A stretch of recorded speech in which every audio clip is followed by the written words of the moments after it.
What's up, SNA Assassinators? This is Super Ninja Austin back here with another video. And this is the AEW Dynamite review on April the 23rd, 2025, with them live being in New Orleans, Louisiana. And for y'all today, we're going to be talking about what exactly went down on the latest edition of the show. And man, it was a very interesting show. I gotta tell you. And we got to see who's gonna be joining the CEO in the finals. And unfortunately, wasn't we didn't see no male.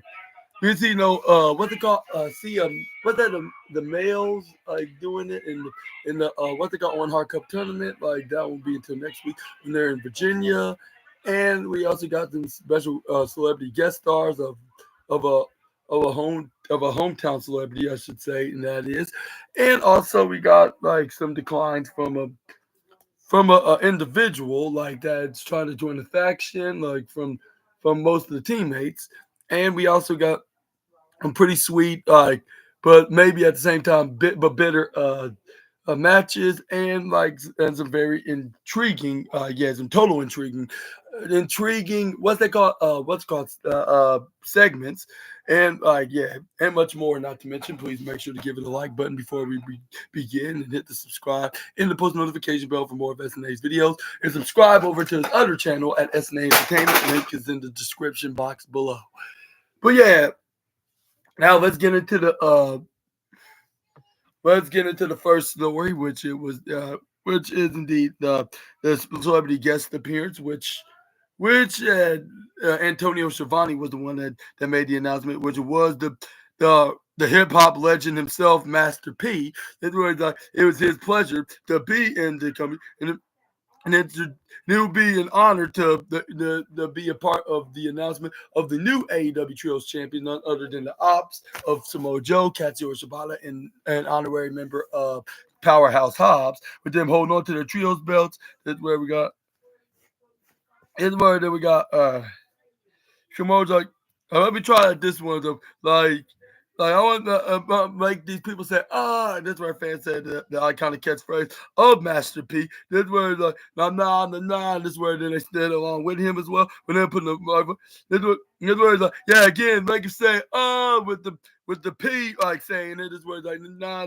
This is where then they did it repeatedly. Like, this is where Samoa Joe did, continued like, before we have a little celebration, I want to give props to my I want to give props to my brother here, Master, for welcoming this wonderful city here. He's like, thank you very much. Like, first off, for everything you do for this city, like, I totally appreciate it about, and I think the people appreciate it too. Like, yeah, hey, like, Big Blue and you all know, see, news and I want to give a shout out to the student athletes of his down here in the South and Big Easy, and this is where Samoa Joe to continue.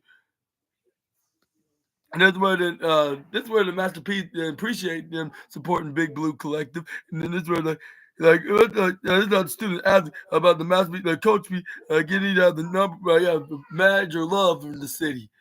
And this is Samoa Joe, that's a good thing because we love New Orleans too. As a matter of fact, when we said to ourselves, what's the best city to celebrate a championship? Well, it's right here, which I believe that's a reference to the Super Bowl, although it would have been if my back-to-back Super Bowl Chiefs didn't just hand the game over to them.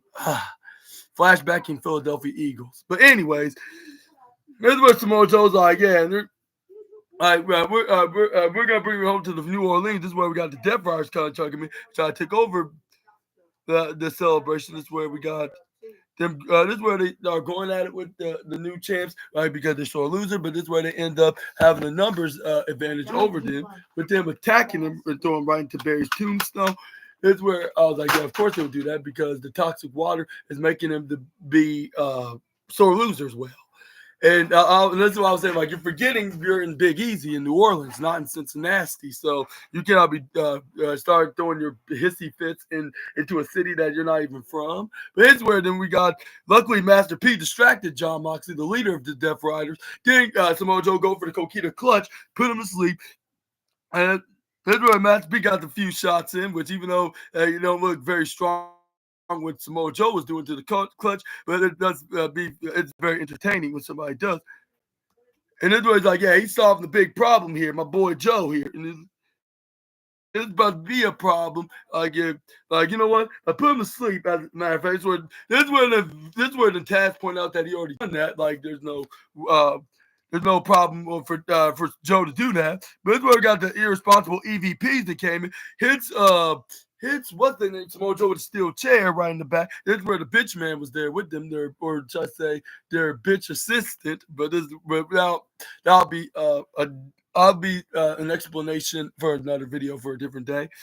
But this is where they look directly at John Moxley. This look like they're about to properly reintroduce themselves and try to make up like for what they said about like and start talking trash. I'm like, of course they would do. Like it's like a very up and down relationship, but before they can even give him an offer of an apology or anything whatsoever, John Moxley pushed their hand away. Like, I don't need none of this sugar honey iced tea. This is where he's about to attack him, but only for Marina Shafir to stop him before he had the chance to. This is where she threw him right back outside. Then they walk right out the ring. But this is where we got Swerve Strickland coming out, but they thought he was coming out for the front entrance. He went for the back. And this is when they started going back to the front entrance when Swerve Strickland was already out in the audience. But guess who comes out to block the front entrance? You guessed it, my boy Kenneth Omega. This is where his music started playing. This is where they cornered the EVPs, the irresponsible ones, and their bitch assistant. Like this is where we got Omega. Had the chair. I was like, man, why is SNA not in this alliance with Swerve and Kenny Omega? Even though it kind of sounds self-centered, but at the same time, like this will be a perfect trio. Like if you've seen SNA in the ring, maybe you'll be saying the same thing what your boy SNA saying here. But yeah, like I hope that one day, yeah, your boy SNA get to compete in the ring with these guys and be a trio like that'll take on the trio of the elites. Irresponsible EVPs, the Young Bucks that couldn't even run a retail store, and their assistant that's the bitch man. But this is where we got. This is where the Ops and Omega and Swerve was standing talking to Samoa Joe's like, yeah, Death Rider, like we're not done with you yet. And this where then. And this is where Prince Knowledge starts out, whose house? And then fans start chanting Swerve's house. Like, and this is where I noticed something missing. Like, it's 6 against 5. Like, how about we make this like maybe 6 against 6, but that's a different video for a different day. This was Samoa Joe to tell like, yeah, Death Riders, like, yeah, like I'll see you all again. Like I will see y'all again. But speaking of seeing y'all again, it's nice to see my brother Swerve Strickland right in this ring again. Like, but back to you, Deborah. John Moxley. Like now, you have my attention. Like now you have my attention. Like I'll beat your ass and choke your ass out. And ladies and gentlemen, like I'll be taking back and this is where when he said it, he looked directly at Swerve because he never forgot that he was the one that dethroned him in his first reign with the title. This is where then he's like for the AEW World title, and this is where then he dropped. This is where he walked out. This is where Swerve gave him that look, nodding up. He's like, really, you're AEW World Champion? This is where then Swerve took like, but lucky I'm worried about the Death Riders and the Elite right now.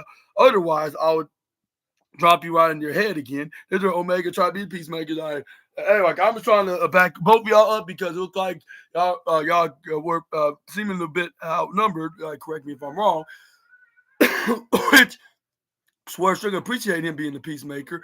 But this is where we got Renee Paquette was in the backstage, like in an interview with the Patriarchy, and it seemed like that we're going to be getting this getting this split much more sooner rather than much more later because that's where we got what's her name? Renee Paquette started talking about like how like what's his name? Nicholas Wayne is the youngest champion in the company's history books. He's the new Ring of Honor championship at the age of 19. This is where then. This is what I was saying. Like, man, I wish I could have gotten an accomplishment at the age of 19. Like, that's when I started. That was the same age that I started getting recognized as Super Ninja Austin back a few years ago. But yeah, that's a different video for a different day, of course. But this is where we got That's where then then she started asking questions like what how it feels to be a champion. But this is where she ends up getting interrupted by the patriarch himself. This is where he's like, actually, congratulations, son. Like this, like actually, the congratulations should be heading to me because if it wasn't for me, for my advice, you wouldn't even be this champion right now. Again, like I'm the only one that believe in you. Like if it wasn't for your father, the patriarch, you wouldn't be the Ring of Honor television champion as you speak. You like because I forced you to get in this opportunity this past month, and I'm like, well, like I just even for that Christian, like just because you're the reason why he might, you might be the you just because you might be the reason why he's the champion in the first place doesn't automatically mean that you should me taking that spotlight away from him. Just saying. But it's where Christian Cage is like, yeah, you need to find stuff and spare your wings. And he's like, and like, I want you to be the guy that I always know you to be, and that is the prodigy. Like, we are proud of you, Nick. And then this is why I was like, that sounds like a coach, like right, like a coach on the sports team, like baseball, football, basketball. Like they, like yeah, it seems like the quarterback or any other player on the team like wins the championship and they get the MVP. But it's like the coach says, you better hand all that stuff to me because if it wasn't for you, I mean, if it wasn't for me, like you wouldn't even accomplish this. Like, and it's like even for that, like that was supposed to be meant for him because for them to competing in that competition. This is where the and this is where then this is where the Christian Cage like yeah like, yeah, you're supposed to prove that you're proud. We're all proud of you, Nick. Like, we all celebrate. In fact, like, me and your mother, like, celebrated your victory expensively that night. And I was like, I wonder what he meant by expensive by using the term. Like, that's a good question. Like, I'm probably not trying to get the explanations on that. Maybe that should stay a secret to both of them, like the secrets that's right underneath their clothing. But anyways, this is where then we got Christian Cage. Then right after he said this though, this is where the fans start chanting like, "Oh!" This is where like, do you see what happens, Nicholas, when you finally listen to the picture and you finally shut your mouth and you open your ears, like you actually listen to me? And this is where he says in a raisable voice. This is where then he said like, yeah, like good things happen, and I always prove my point, don't I? And this is what then Nicholas wanted like, but you see what happens when you stick with the plan, like you actually win championship gold. Like this was like, give me back my championship. This is where Christian Cage resisted, like, and he was taking on to the championship. This is where Christian Cage like, all right, fine, like here, have this back. This is where we got.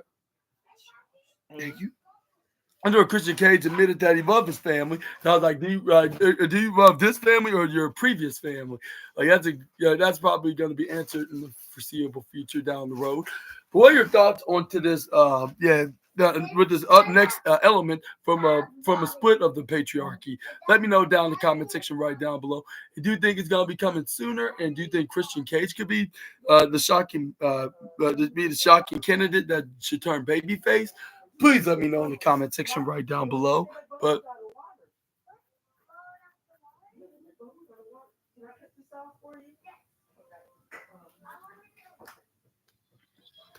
this is where we got Ricky the Dicky came out against Mark Briscoe. And I'll say this match was totally entertaining, which even I believe there's this is awesome chance, which they got me convinced that this definitely deserves I'll I'll give it about the bronze trophy of the night, I guess you could say. Yeah, the bronze trophy. And this is where we're gonna get started off with today, like into the match standpoint of view. This is where we got the former Ring of Honor champion brought the fight to the one and only. This is where then was talking to this older man with a gray beard, saying who's he talking about, ball? Which Ricky the Dicky was like, bald. That's like calling this guy bald right in front of him with the beard. His word, and he agrees, like, yeah, now that you mention it, like, yeah, that does it seems like he is having hate for bald. Like that guy's bald in the arena too, and him, and even that grandmother right into the corner. Like, but as a matter of fact, you are bald too, Mark Briscoe. So you got a lot of nerves talking about me. And that's where I believe Simon would say this. He's gonna be cracking up, and then he's like, finally, like there's a bald community in pro wrestling that actually that's finally supporting Ricky the Dicky of having no shame of being a bald wrestler, and like hopefully that affects happens to me too. But anyway, this is where we got. This is where we got Ricky the Dicky. Then ends up going for back in the ring. Then And this is where the fans start chanting, "You fucked up," if I'm not mistaken. This is where then we got them start grappling. This is where then we got uh Mark Briscoe sent Ricky the Dicky right into the upper left side. This is where we got Mark Briscoe started hitting some of his kung fu onto the one and only. This is where he dodged out of the sweeps from the one and only. This is where we got Ricky the Dicky got cornered by Mark Briscoe. This is where we got. Anyway, he goes to the ropes on the bottom because hide is where the referee's like, all right, like he's in the corner, like so no need to attack him. This is where we got Mark Briscoe starting some right hands right to the face onto the one and only. This is where we got Briscoe just completely hammering the Triple Crown mid cartels of the other company. This is where then we got. This is where he goes for a leapfrog, a slide duck, but this is where he runs to the left side. But he ends up getting forearm strike by Briscoe. This is where Briscoe then kicks him right in the gut.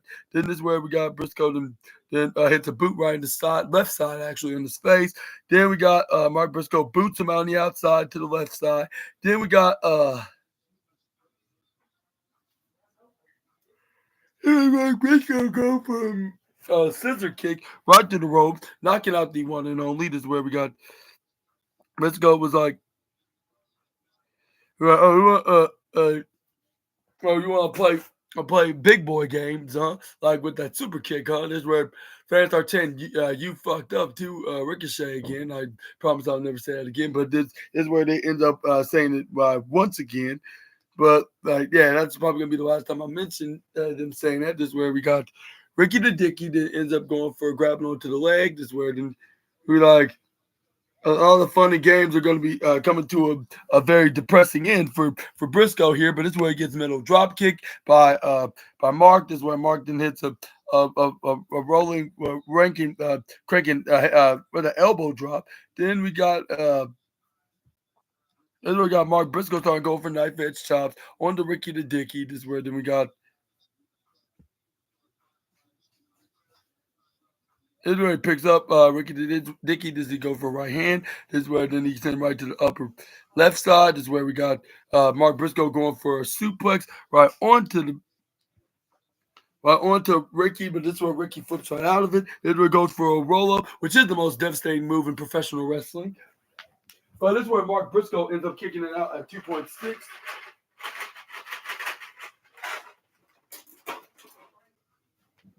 But this is where we got Mark Briscoe that ends up going for an uppercut right on Ricky the Dicky right in the left side. Try to put his leg on him.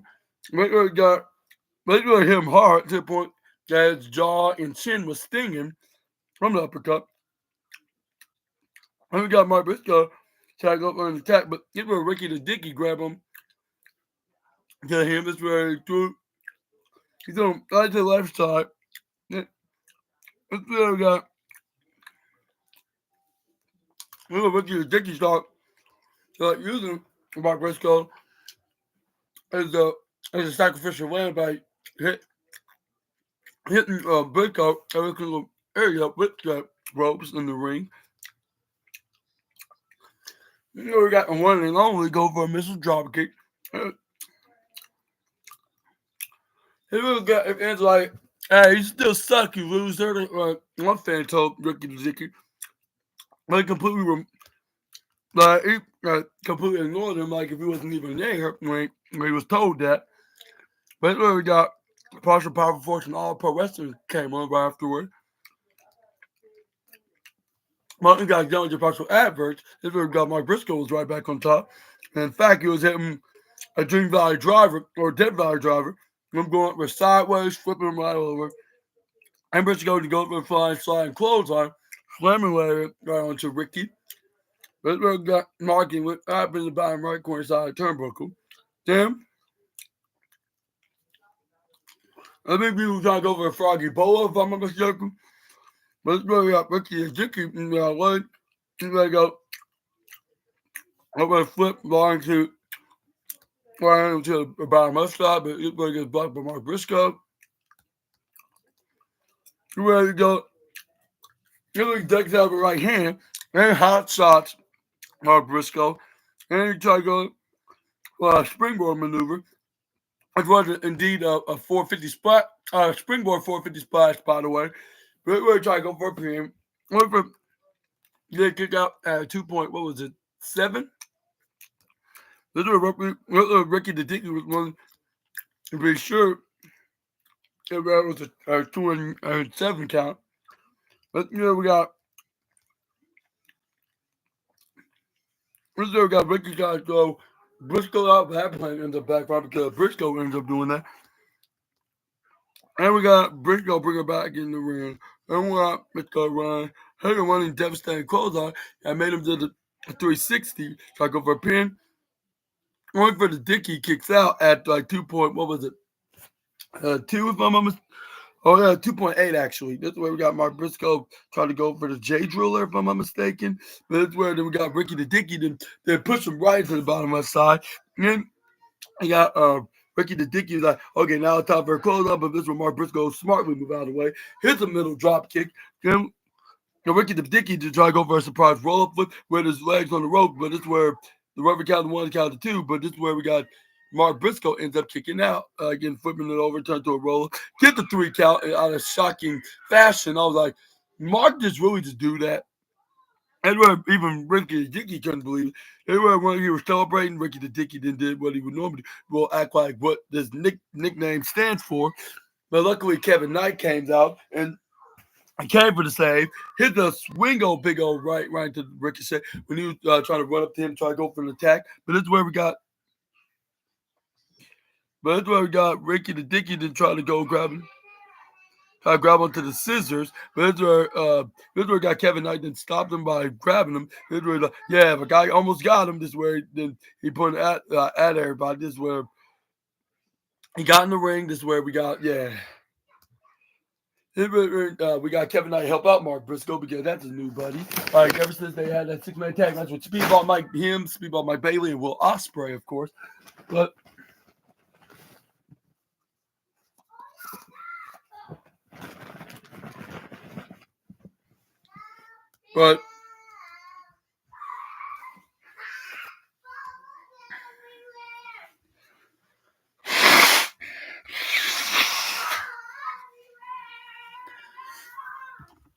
this is where we got a segment where FTR finally gave an explanation why they're the horrible people like it. But this is where shockingly before they came out, this is where they reveal who is your latest wrestling manager in AEW, and you will not believe who it could be. Like, just take a wild guess who it might be. And that mysterious manager that FTR has that they reveal is none other than Stokely Hathaway. Yeah, that's crazy, right? You would never thought he would be the manager. That's like shocking, like that wise man guy would never be like in the associations with that original chief of a certain tribe. This one Stokely Hathaway's like Shivani. Like there's been a change of plans, and that's where then we got the commentators like Excalibur, Taz, and even Ian Riccaboni that's taking what's his name spot for the night. What's his name? Taking Antonio Schiavone's spot on the night, which I'm not sure what exactly the reason for, but Antonio Schiavone was showing up for work. Maybe just to be on the safe side if they do, if FTR ends up attacking him, I guess. But yeah, they are living legends for your information, Antonio. They are the top guys for a reason, and the 10-time World Tag Team Champions. Don't forget it. And New Orleans, give it up for FTR, which they came out after he announced their names. Of course, we got on page 14.8. This is where the Stokely Hathaway to continue saying like they're.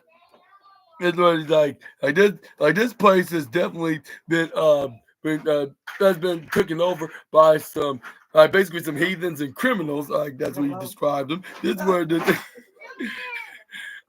this word.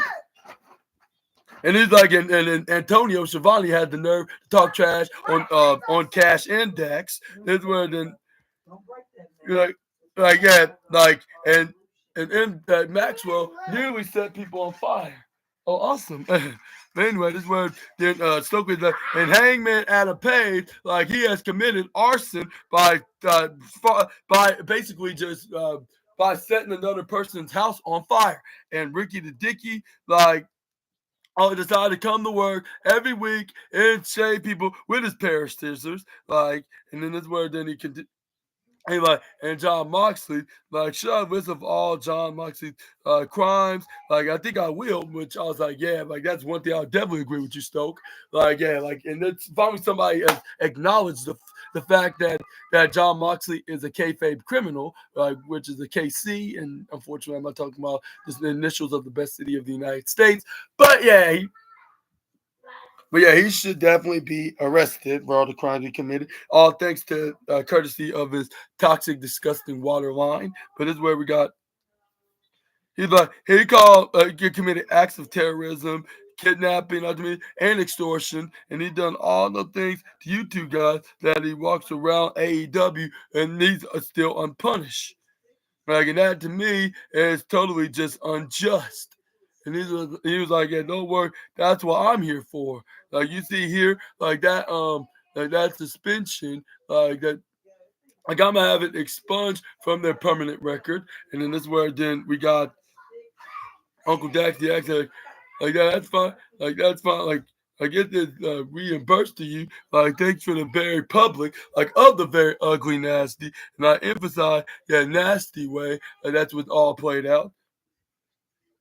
He's like, yeah, moving forward, if you want to have a conversation, like with these two guys, like you had a conversation with me, like being the guy by the court. And you heard that correctly, because as of today, like Stokely Hathaway is gonna be the new agent for the greatest tag team alive today, and that is indeed the FTR.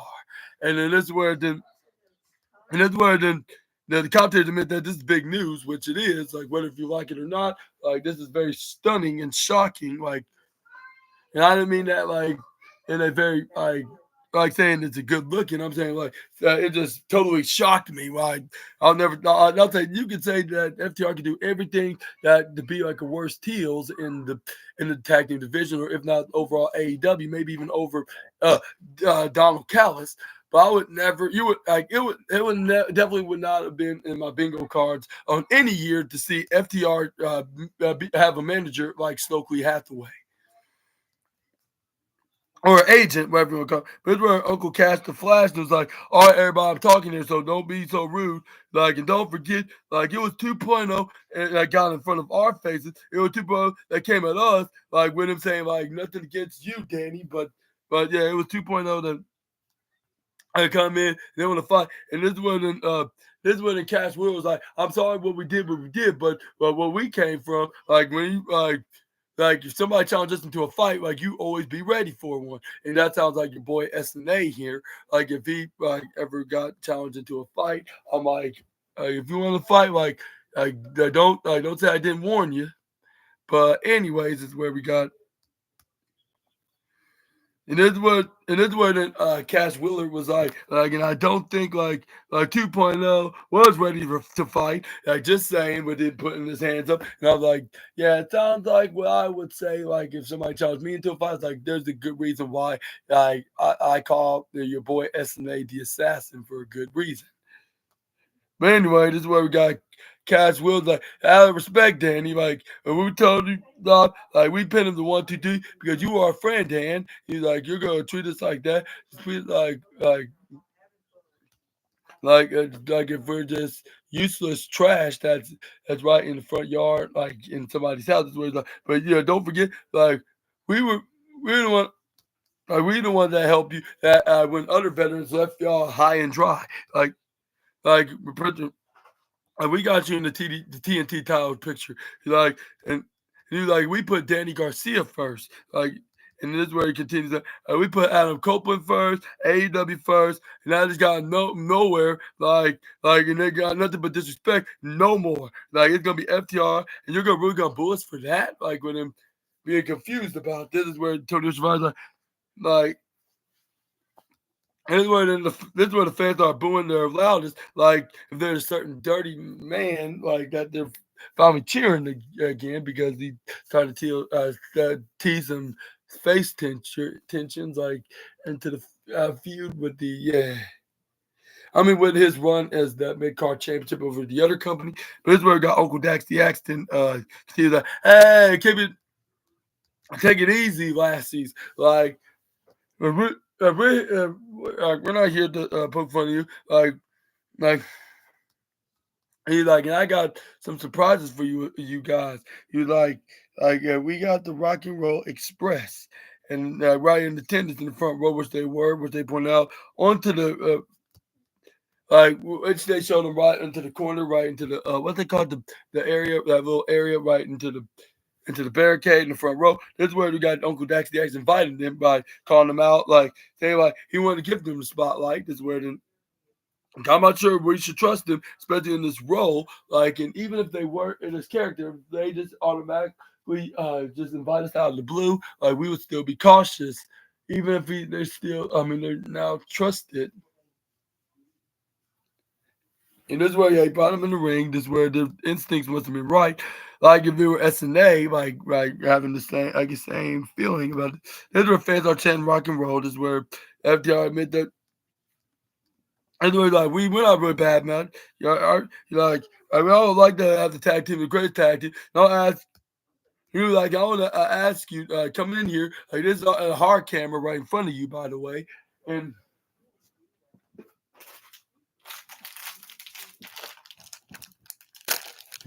that's where we got Uncle Daxie acting continue by saying,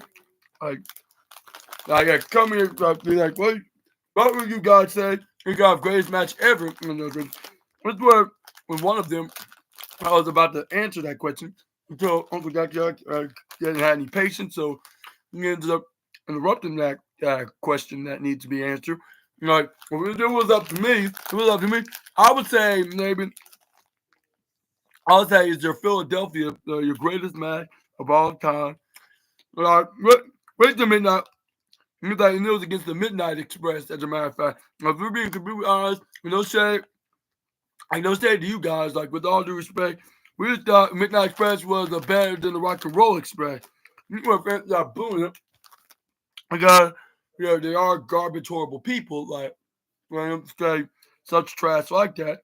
You want the accent, we're not talking about the extreme, what they call it, I'm not talking about we're talking about the Rock and Roll Express tonight. Stuff ain't like, it's like, it's been 4 years of the Rock and Roll Express, not still going strong. Right? How old are you guys again?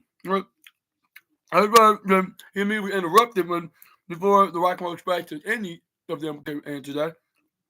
It's like, if I was judging by look along, and I was there about, you're probably 108 and 109 years old making fun of them, like saying like how old they truly look, and they look barely in their 60s. But anyways, this is where we got Uncle Daxie Yak is like, it's like we're rolling hard in the 80s, like, if you know what I mean.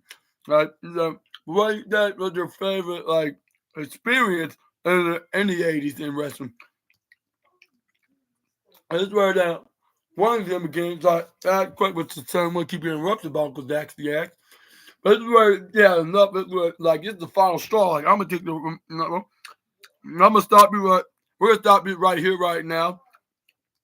This is where Rocky tell what's his name, Uncle Daxie Yak, you're not gonna. Ricky told he's like, you're not gonna embarrass Rocky and I here tonight. Here's where Soka had like, no, like, yeah, Right, we'll give on AEW. I think we'll do a rookie. This one's for you. This is where they're doing right this Vegas where you got FTR attacks him, giving him more PTSD, more than ever had, ever since they were attacked the first time back 5 years ago. But look at this where we got the Undisputed Kingdom or the Paragon, the Paragon, or whatever they're called now. This is where they chased out FTR. This is where they let them know that, yeah, they're coming after them. Is where then it was announced that FTR will be taking on the Paragons, Kyle O'Reilly and Roderick Strong. But who do you think is going to win that match? And what are your thoughts on to FTR being these psychotic tag team heels that will attack anybody, even if it's your own grandmother, and even if she's nice and innocent, and if well, only if like if she's looking at him the wrong way, I believe they'll still assume that she's a threat, even though even though that grandmother is still barely hanging in there. Like that just don't make any sense. But moving on, we got this where we got the irresponsible EVPs then came out because they have their match against Speedball Mike Bailey and what's his name Kevin Knight. Yeah, okay. I think this match, even though we all know the predictable ending, but it still was pretty entertaining. And because of that, like especially with the showing the upcoming stars from New Japan is Kevin Knight, and then TNA Wrestling is Speedball Mike Bailey. I would say give it about between the Bronze Trophy or the Blue Ribbon.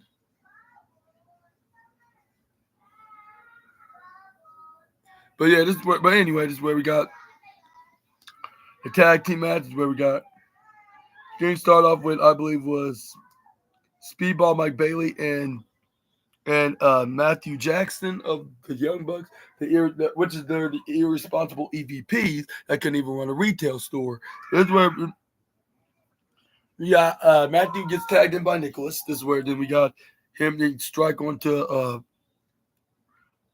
Mike Bailey. This is where then we got some elbow strikes. This is where we got Matthew and Nicholas double Irish whip Bailey and Knight right into the bottom corner side. This is where we go for clothesline ducks. This is where it ends up getting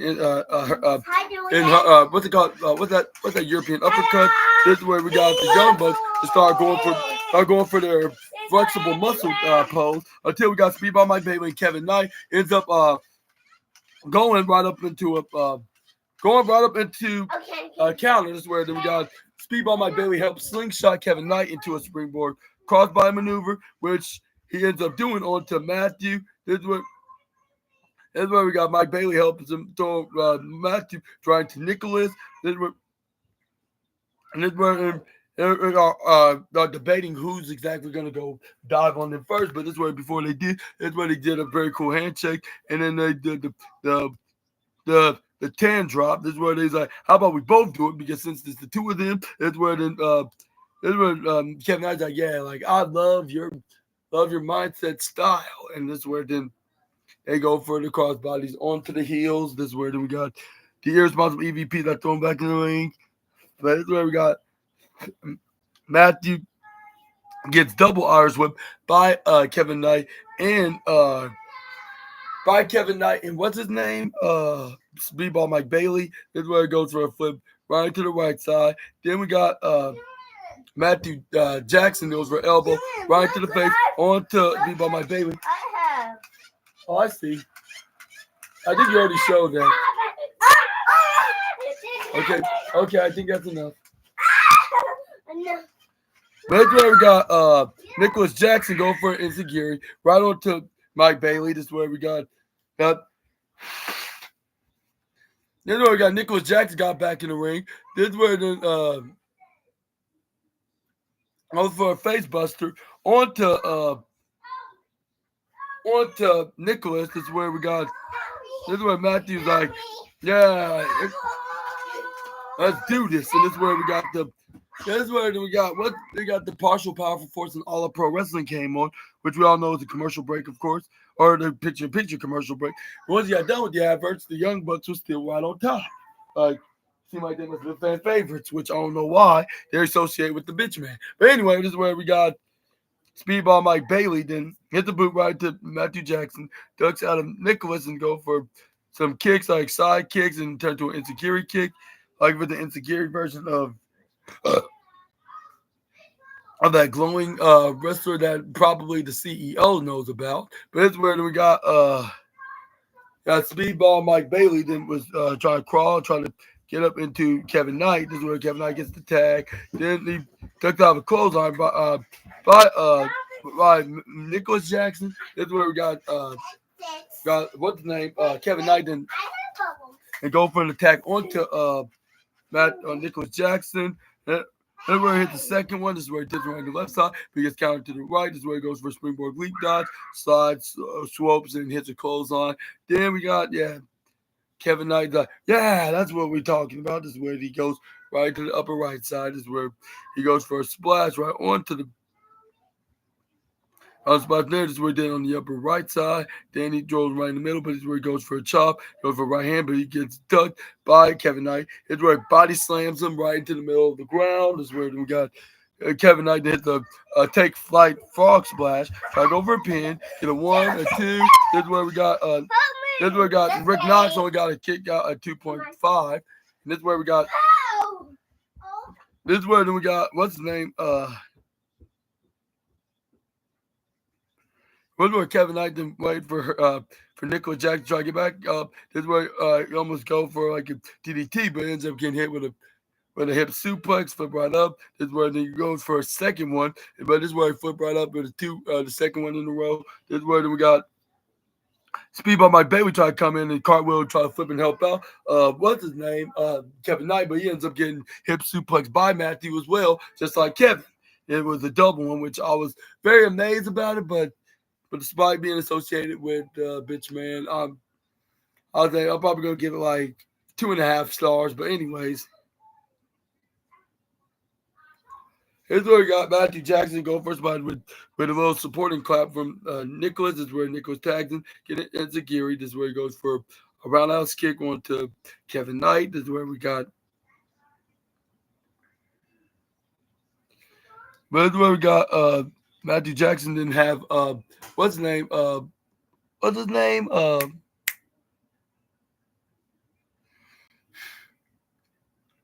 is where we got what's his name? Nicholas Jackson ends up going for a double knees right onto a double foot stomp with Kevin Knight. We have to go for something for power bomb. But this is where we got Kevin. This is where Nicholas Jackson double drop kicks. What's his name? Speedball Mike Bailey. And this is where we got somehow Kevin Knight kicks out at the last second of 2.9. 999, of course.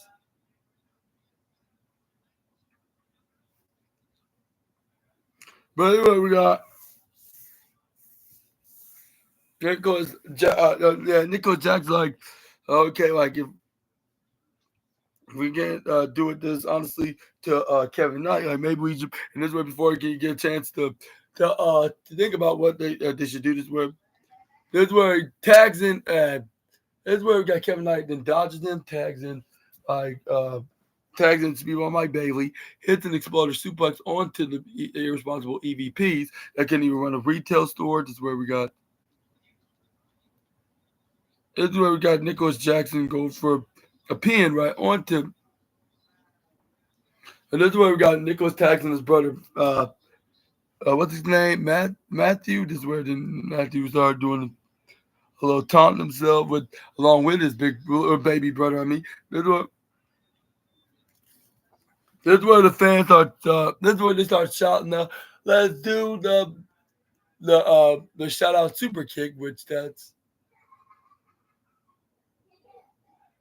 like this is where we ends up trying to go for a super kick, only for Speedball Mike Bailey to go grab him. Like, what do you think you're doing? Like you think you're gonna get a win from doing that? But it's where then he pushes him right off. He hits the super kick onto the Speedball one. This is where we got.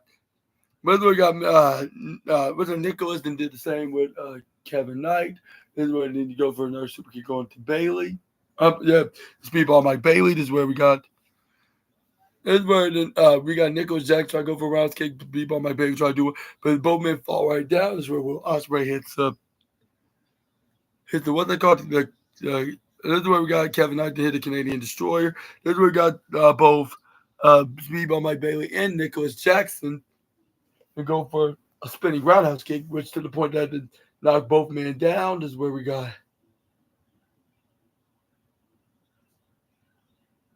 But this is where we got. What happened next? It was.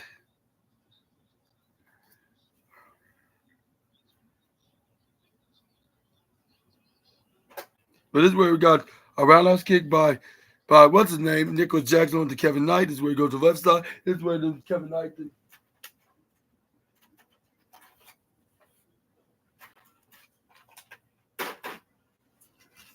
This is where we got Nicholas Jackson go for the right side.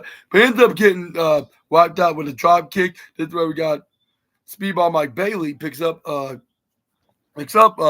what's his name, Nicholas Jackson. So Kevin Knight could go for a flying Hurricane Rana. But this is where we got Matthew Jackson ends up picking him up right on his shoulders in the electric chair position. This is where we got Nicholas then going for right hands on the Kevin Knight, only for him to get a Hurricane Rana, where they took care of the Matthew problem. This is where we got Speedball Bailey pick him up in the electric chair. Then go for a powerbomb position. While Kevin Knight then hits him with a backbreaker maneuver powerbomb for the 1-2-3. Oh no, that's what we thought it would be. Like they probably would have gotten away with that if it wasn't for the meddling opponents, the irresponsible ones that couldn't even run a retail store. But that's people, my baby was on fire right now. Just where them.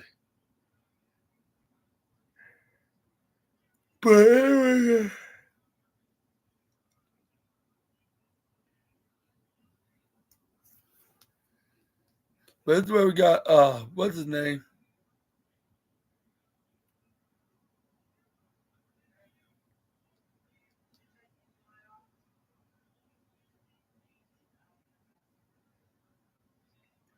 But this is where we got Speed by my Bailey and Kevin Knight then did their little pose and this is where then they hit their respective springboard onto Nicholas in the ring. No, Speedball my Bailey did a moonsault onto where he did a springboard moonsault right into the outside the ring onto Matthew, and then we got what they call like some kind of a splash from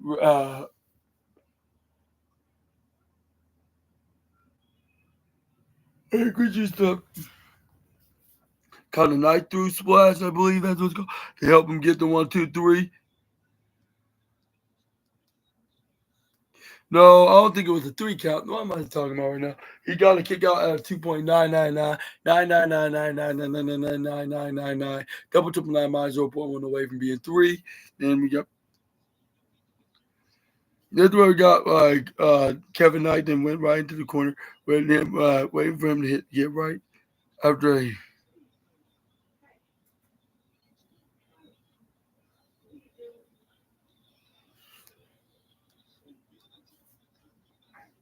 But that's where we got that's where we finally got to beat by my Bailey and what's his name?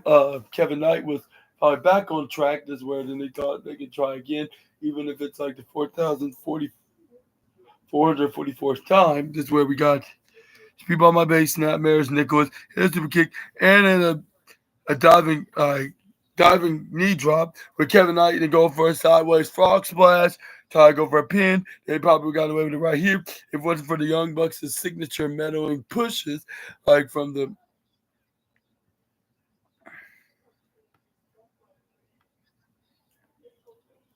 But that's where we got, let's see. But that's where we got. Hey,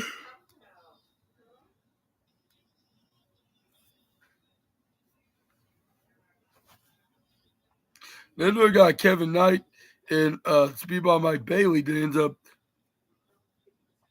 trying to go for some kind of a double maneuver. This is where we got.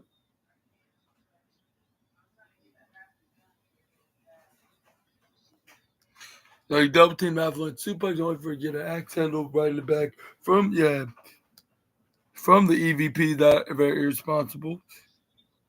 But that's where we got.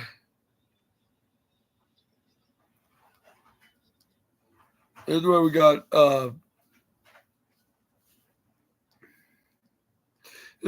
Doomsday kind of divisible maneuver that came from what was it, Nicholas Jackson that was in position. This is where we got into a speedball. Mike Bailey goes for a springboard. Hey.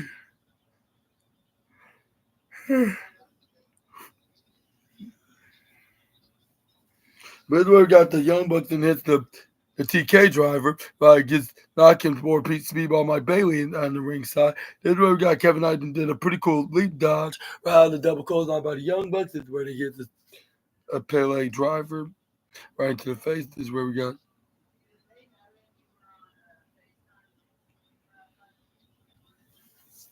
This is where he goes for a double DDT on the double DDT. Kevin Knight and what's his name? Kevin Knight and Speedball Mike Bailey did. Then this is where we got Kevin Knight to try to go for a tag. Over Ricky the Dicky trying to grab on his leg for the distraction. This is where we got.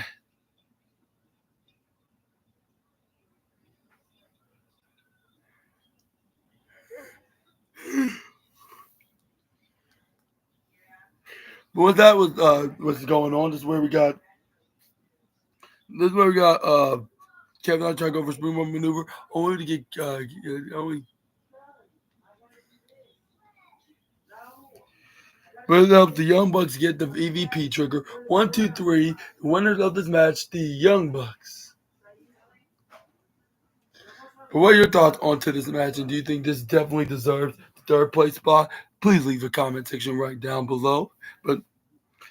Or even like the fourth place spot. But I was like, since it was the. I know, but anyway, this let me know down in the comment section right down below on who what were your thoughts on the match? Do you think the right ones won, or do you think that it should have been the others that that should have taken the W on this match? Let me know in the comment section right down below. I can do my fast before I go to bed too, because if I don't get that in by because they said if you don't get that in by a certain time, and don't keep giving him more forks. Give him one fork. No, that costs me money. Give him one fork at a time. And make sure if you don't eat that, don't give it to him until you know he wants it.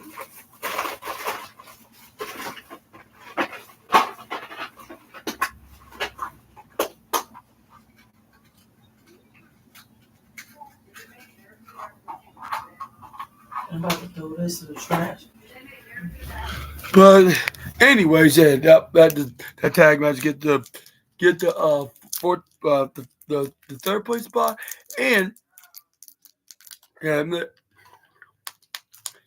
very interesting, like something that you'll probably see, like these guys become a tag team, like one's a speedball ninja, while the other is a dreadlock high flyer. Oh, she's doing fine, thank you very much.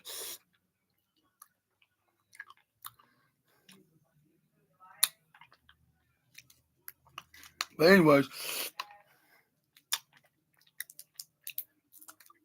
yeah, hopefully we see these two be partners again down the road. And do you think that's possible that we'll see as teammates and allies once again? Let me know in the comment section right down below. Try not to go to sleep here. But anyway, we got what's her name? Renee Paquette. And start asking questions about the timeless Tony Storm AEW Women's World Champion. Who do you think is going to win this match? And then whoever wins is going to be facing the CEO Mercedes Moné. And in the finals, they're going to be facing timeless Tony Storm. But anyway,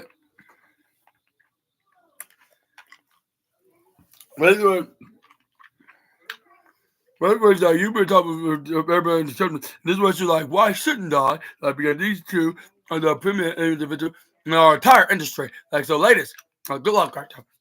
And therefore, look at TIT, and don't get my blood on my bow. The feature presentation. And this way they got they because like actually speaking of that, like Hollywood, like you'll be permit. He was like, he's like, you're gonna be participating in the red carpet premiere of the what's that the QOTR premiere, yeah. Uh, in the festival, this is where the time starts like, yeah, there's some fan fiction film, and this was like this was like it's an Empire Strike, and this is where like, how about let's strike this back? And remember, I'm two things. I'm a lover and a fighter, and that spend the week like caught in the ground, touching the ground.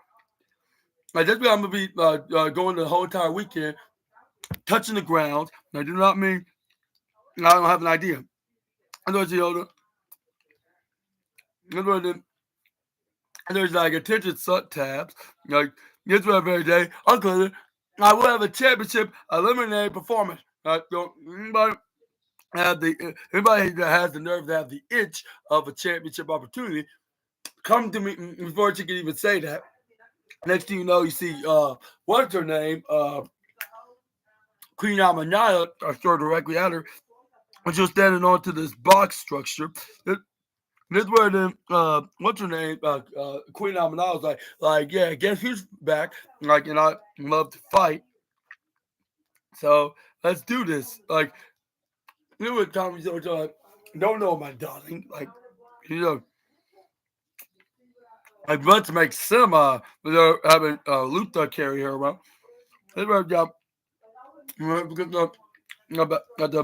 to ask some questions. This was like, but she let her know that she will be doing great. This is where she like we'll talk back here like later, which I'll probably be in the next couple of days though when they have collision.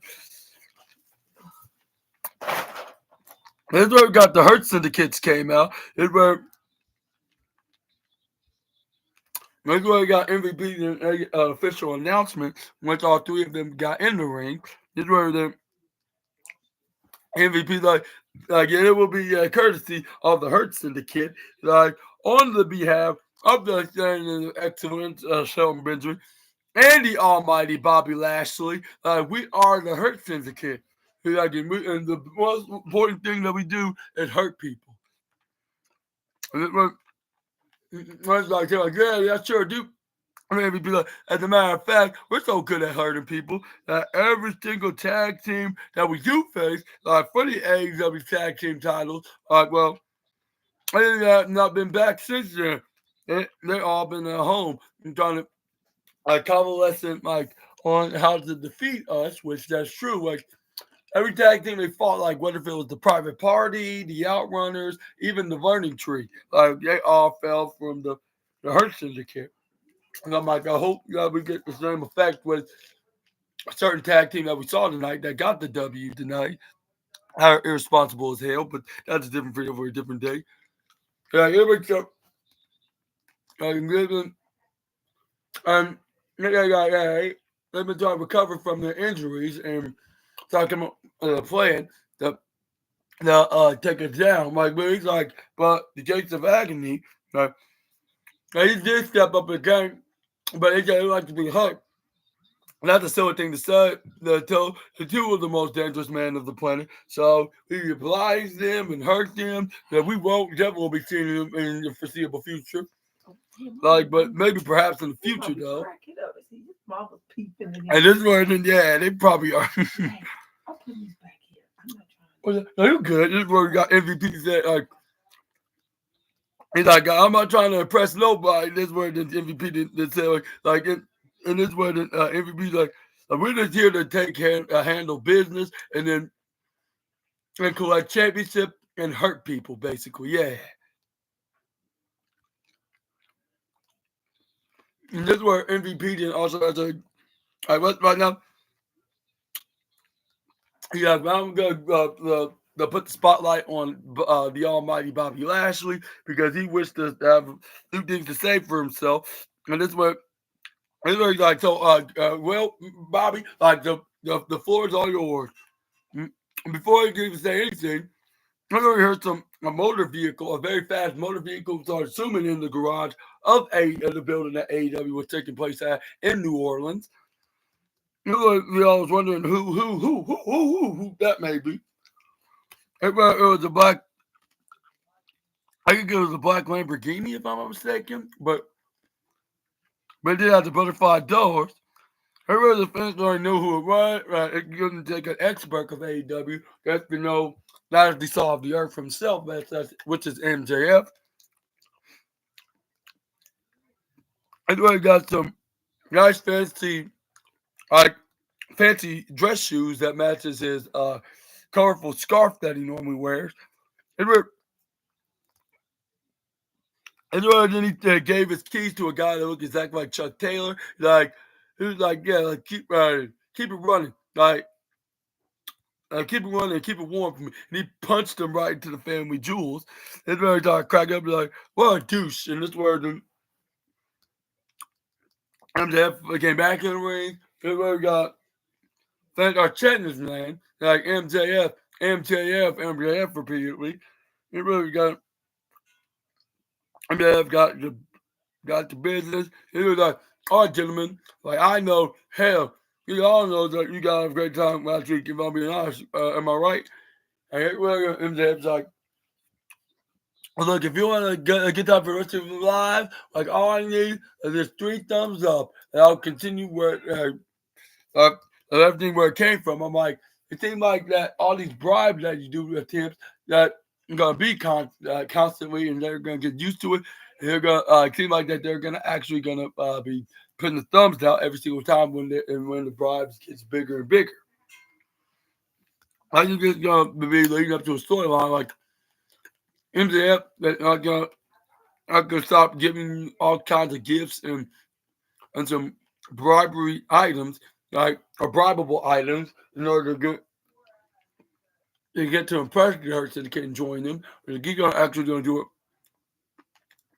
another way, like the honest, hard working way. This is where he will be like, he's like, yeah. And this is where I think this is my theory here. Like he's gonna do that, and that's what's gonna give the thumbs up to both Bobby and Shelton Benjamin. That's gonna be impressive. MJF like not gonna be trying to their buy them over, like rather than just impress them, to the point that it will get into a role in this Hurt Syndicate. But anyway,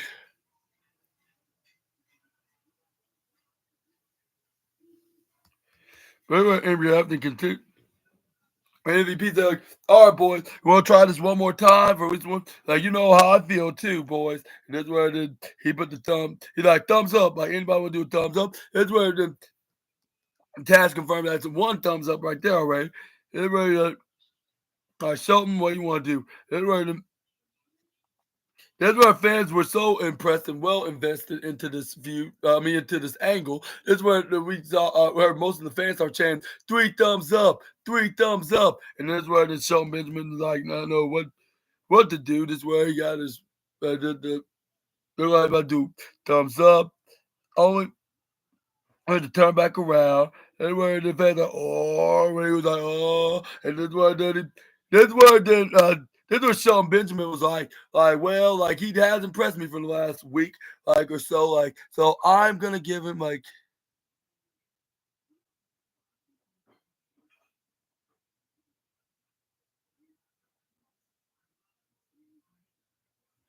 But yeah, this is where he gave the thumbs up. This is where MJF then was over the moon when he saw his boy, the standard of excellence, then gave him the green light of his approval. This is where he tried to give him a hug. This is where something, but not just yet, not so fast, Maxwell. This is where he like let's make something very absolutely real clear. Like I didn't give you no thumbs up because of a bunch of broads, and not to mention that a very nice expensive watch. Even though those are nice things that you gifted me, like but despite that, like I'm not gonna give you just because of it. Like I'll say, like the only reason I'm giving you the thumbs up, like is.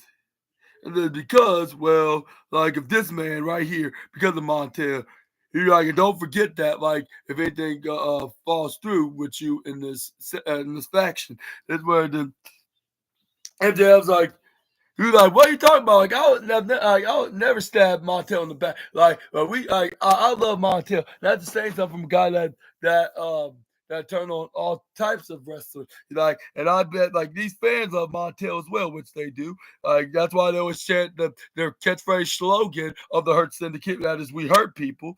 This is where fans start. This is where fans start chanting, "We love MVP," and this is where. And that's why fans are continuing to chant it. This is what MJF. And this is where it's like, we also love our good friend. And this is where he shouted his name, like a short term of it, then Bob. And this is where then Bobby was like, "Oh, like best bull sugar in the iced tea." This is where then he's like, "Okay, I'm gonna give you my thumbs up right now." Like before, like things start getting way out of hands. This is where MJF was like, but hold on, before you give me an impression, like. It's like, I think where you're going here with this was like, just give me a second here. Like, just put the thumb down. Like, not like this where he corrected himself, like, because Bobby Lashley was indeed about to put his thumb fully down, but that's where MJF was reassuring him that he was talking about putting his whole hand down, like before he gives his answer to the side of the earth. This is where he's like, "Okay, look, Bobby, like you have your reservations and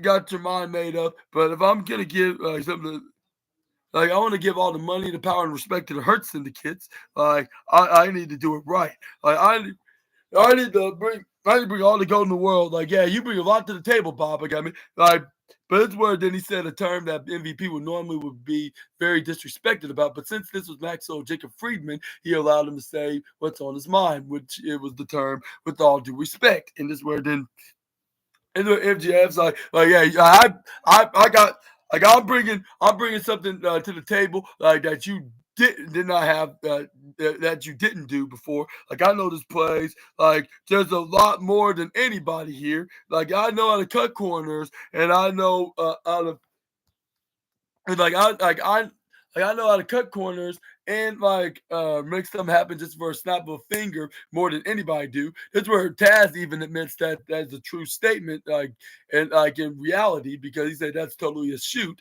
But that's something that you would never hear any commentator would say in any other company, even AEW itself. Like you would never thought that you would hear that term.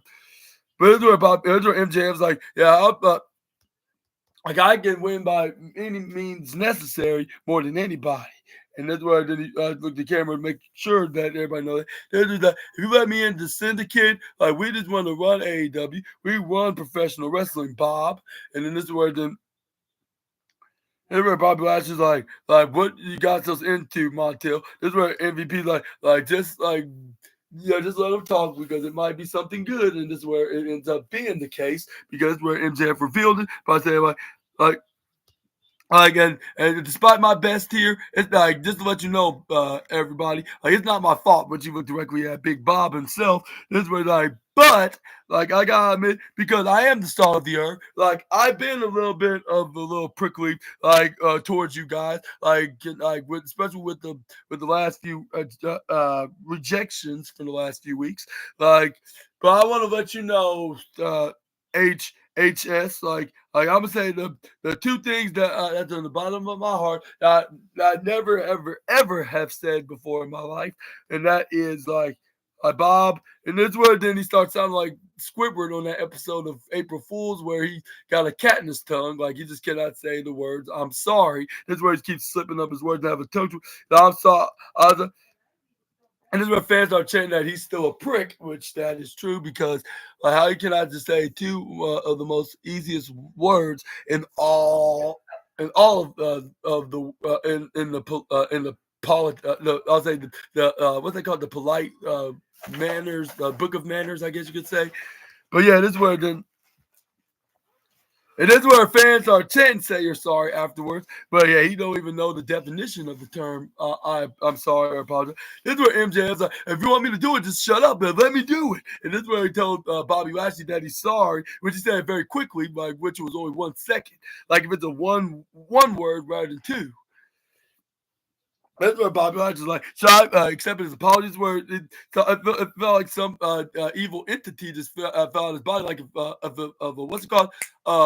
What's that called? An exorcist? Like just exorcise some kind of a demon or some kind of a unholy spirit out of his body because he just felt he just felt like something just got out of his system right after he said those two exact words that we would never thought he would say in AEW or any time in life, like anytime soon. That's where we got him. Then MJ's like, wait, Bobby. Like before you put your thumb down, like you thought. You know that car that I drove in, like that, right into the parking lot in the garage. Like, yeah, this is where Bobby was like, wait, what car? This is where fans are like, that. Hell yeah, where the hell you got that from? Like, even though we all know that you got some connections and contacts, considering how wealthy you are, but it's where MJF was like, oh yeah, you see, yeah, like you want to know where I got the car from? Oh yeah, y'all want to know, huh? And this is where fans like, hell yeah. This is where the MJF's like, if you give me a thumbs up, that car is yours. Like if it's an episode of The Price is Right or even the Let's Make a Deal show, like if only if you can win the game, like you get the car or make a deal like you either get what's in the mystery box or you get the brand new car. Like if you get like whatever's in the mystery box, it could be something that's better than the car, or even worse, which could be a zonker, if I'm not mistaken. I think it's the Zonk. That's what they call it. With the game show that's hosted by Wayne Brady, which my family always watches on during the afternoon on the CBS channel. But anyways, but yeah, either that or The Price is Right, which that comes on like hours early than that. Like all you have to do is you pass to win this game and get the price right, then you walk out of the building and win a brand new car. Which I believe he thought he was Wayne Brady or Drew Carey or whoever any of those guys. That's where he gave that very ugly maniacal smile, which Bobby Lashley said, should I take his offer in consideration? This is where Bobby Lashley got on the microphone. This is where they were about to say that he accepts, but Redwood and Big Bob then tells Maxwell, saying, like, where the hell's the keys? I just where MJ's like, I'll take you to, like, the car, it's in the back with the car. He's like, we're taking him along with this is where we got everybody, including the commentators, thought that Bobby Lashley would change his mind, just like how Shelton did, his tag partner did. But once he got in the car, this is where he did cruise a little bit into it. This is where MJ's like, yeah, nice. And like, now, what's your answer? This is where Bobby had his thumb in the middle, looked like he about to get it up, but he turned it back around and put it down, though. This is where then he drove off. And this is where MVP's like, what? Like you just did that like right after I just gave you something that's more valuable than for the last 2 weeks. And this where then Bobby Lashley didn't care. Just where him and Shelton just zoom out of New Orleans, like before you could say we hurt people. But this where we got. But this where then MVP like what's that all? But that's where MVP like calm down, like remember like I told you, like if you convince them long enough to be loyal and not like show any signs or even any kind of ideas like of a sign of weaknesses or impost and or any kind of impostery activities, I guess you could say, then like you have his attention and his what's that approval? Yeah, which I think he's gonna probably do something that's very personal, like that's gonna convince him otherwise of having joined the Hurt Syndicate. But let me know down in the comment section right down below. And yes, I will be having a podcast tomorrow because it will be on the other channel though at SNA Entertainment, which I'll be talking about the latest animation news, which I'm gonna get into after I get done with this video. Just stay tuned until the very end. But do you think that we will eventually see MJF like in the Hurt Syndicate? Which I think that we could see him. Like my theory is like everything that MJF will do, Bobby Lashley will still continue to put his thumbs down. Only for MJF will snap. This way, then he'll just go berserk and go ballistic and start going down the list saying like he did everything that he could to impress him, like and like he gave him gifts that would likely would have him refuse, but yet like he repays me with a declining thumbs down, like of this disapproval.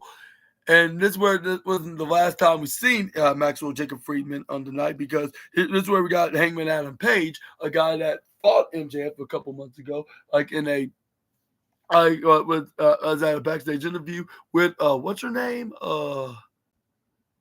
with Renee Paquette. This is where then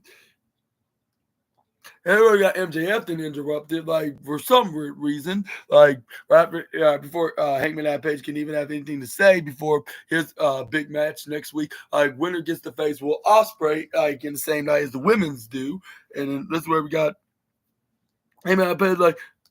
She was like, it's where then he replied back to excuse me, if you have anything to say, why don't you say it right here? Because you just pretty much interrupted me, like in the interview with Renee right now. Like, there's some substance to add. If I was you, I would. This is what Hangman Page does. If I was you, I would get in my car and leave. But this was, oh, that's right. You don't have your car, do you? It got this taken. It just got stolen from you. Like without the guy that you've been hoping that's gonna pay you with a thumbs up didn't even pay you. He just immediately.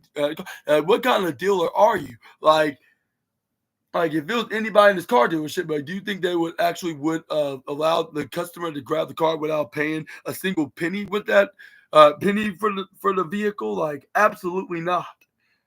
And like not even these local car dealerships in New Orleans wouldn't even do that either. And this is where then we got MJF's like it's the joke, Adam. Like it's a bit of it's like how about this the guy that's the cowboy that's gonna be entering the Owen Hart Cup tournament, like only for the then watch Maxwell Jacob Freeman will be storming to the back door, like to go with the Hurt Syndicate and reclaim the AEW World Championship, which I believe that could be happening. I could see like it may not be Hangman, however, it could be Will Ospreay. When Ospreay ends up probably happens to win the world championship, only for like the MJF like that finally joins the Hurt Syndicate, helps him try to capture back his Triple B belt. But that's what MJF they claim that he's gonna take back what's rightfully his now as the AEW World Champion. This is where the Hangman Page. Okay, if that was so, how come you didn't join the Owen Hart Cup? And this is where MJF's like, I don't understand. I mean, this is where Hangman Page also told MJF that he don't understand what's his intention with the Hurt Syndicate. This is where the MJF's like, yeah, you're right, Hangman. You don't understand, because you're an idiot. Like, second of all, you want to act all high and mighty because you beat me. Like last time I checked, we are 1-1. We are 1-1. We are even. Like, but when the next time we do have this trilogy match, like I will still. This was like I'm gonna take the Seabiscuit straight back to the glue factory, where exactly it belongs. And third of all, like this is my personal favor, like here, like. You think you're truly a badass just because you're an Owen Hart Cup champion? You may be a great professional wrestler, Hangman, but I will never ever take that away from you. But if you do manage to get to the finals, Hangman, you're gonna do best. Like you know what that is? Like that's gonna be choking on the prize. And that's where then Hangman Page like, I got something to choke on. I do have something to choke on for you, dumbass. And this is where I was like I'm not sure if you should be saying it on TV because if somebody takes this out of context, you're probably thinking that it's something that's pleasurable rather than painful. Remember Renee Paquette reminded him, like, just because it's a TV-14 rated show doesn't mean you have to say all that. This is where he's like, hold on. Where that's the first time that which the unmarkable Renee Paquette, like, amazingly was smartly of saying that. But this is where we got Will Ospreay and Brody King, which is the first time I've seen the Aerial Assassin and the Hell Dog join forces against the Donald Callis family members of Josh Alexander and what's the Konosuke Takeshita. I should say the latest aspect of the Donald Callis family. And this is where we got Donald Callis, of course, going to join the commentary like he normally do. But anyways, everywhere we got This is where we got Will Ospreay and Konosuke Takeshita look like they're about to battle out first, but they're hanging on to each other's hands until he gets attacked from behind by Josh Alexander. With Joshua Alexander double teaming, this is where they hit a fist bump and a handshake to an elbow drop. This is where that's the only way to bring down the aerial assassin, like because if it was on his own, he would have some trouble doing it. But this is where we got Will Ospreay throwing him right face first, right into the bottom right side. Then this is where we got Joshua Alexander goes for a shoulder tackle right onto Will, and this is where he dips him right in the bottom and then the top. This is where he try to go. Will Ospreay gets up like a knee to the midsection to atomic drop maneuver. This will try to go for a moonsault, but only for Joshua Alexander go for an ankle lock when he moves out of the way. Will Ospreay hits fair right into the canvas. This is where he was end up getting ankle locked, like if he was another technical onesie wearing wrestler that also used to wrestle in the same company that he used to wrestle for as well. Where we got Joshua Alexander went right to the top corner slide, hits a knee right into the face onto Will Ospreay. This is where fans start chanting out spray, which I was confused like what exactly they sprayed.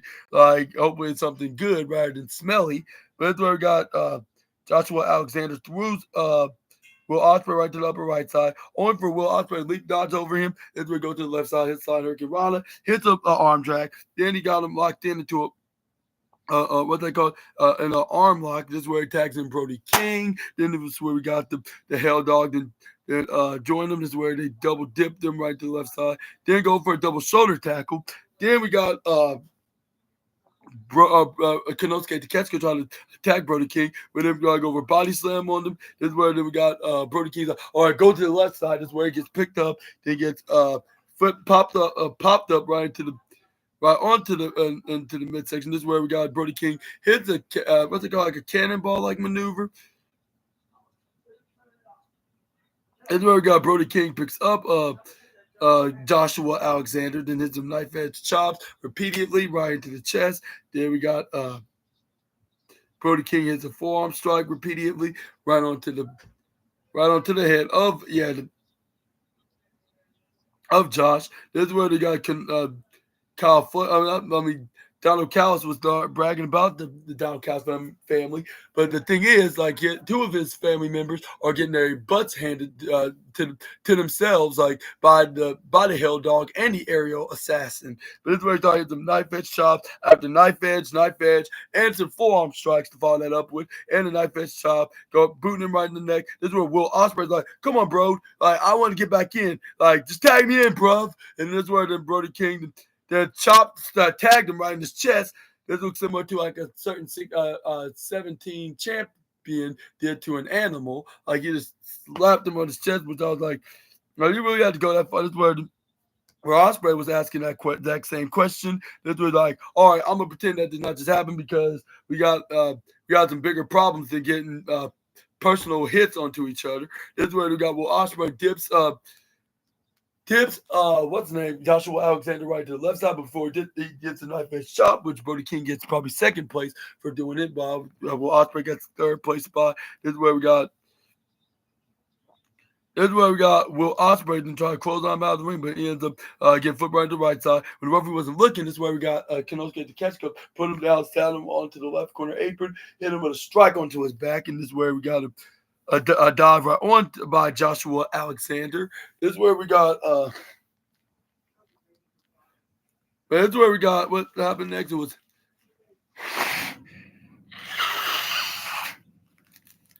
that's right. We got the partial powerful force, and all the professional wrestling came on, which was the picture-in-picture commercial break. Once we got done with the partial advert, and then we got Will Ospreay start fighting back with what's his name? Joshua Alexander getting thrown right to the bottom right side. Only for Ospreay to move out of the way, hit a back elbow on him. This is where we got Konosuke Takeshita try to go first a shot at him, but this is where Ospreay start hit some right hands. Then he hit a back elbow onto Joshua. Then he did with the right hand to the face onto Konosuke. But until Konosuke kicked him in the gut, this is where both him and Joshua Alexander did them in the left side. Where Ospreay then goes for a springboard flip. What's called step up into gear maneuver, like if he's your boy the assassin. This is where we got Ospreay's like, all right, I'm gonna tag you in, Brody, bruv. And this is where he tags in the Hell Dog himself. Boots Konosuke Takeshita in the process. Then go for a clothesline right onto Joshua Alexander. Brody King go for a splash onto Konosuke Takeshita. Then he hits a back body drop onto Joshua Alexander.